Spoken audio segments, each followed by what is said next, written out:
Pristihli ste sa niekedy pri tom, že hovoríte, nemám motiváciu, nechce sa mi, začnem zajtra. Lenže viete, ako to je. Motivácia je ako nálada. Raz je a raz nie je.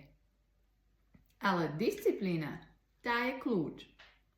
Disciplína je práve to, čo nás prinúti vstať z postele, aj keď sa nám nechce. Je to rozhodnutie robiť veci, aj keď necítime žiadne motivačné iskry.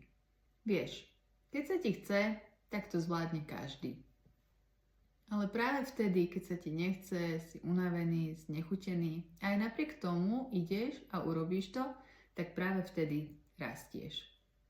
Tam sa buduješ a tam sa tvoria výsledky. Disciplína je tichá, ale práve tam sa tvoria výsledky. A preto je motivácia začiatok a disciplína je výsledok.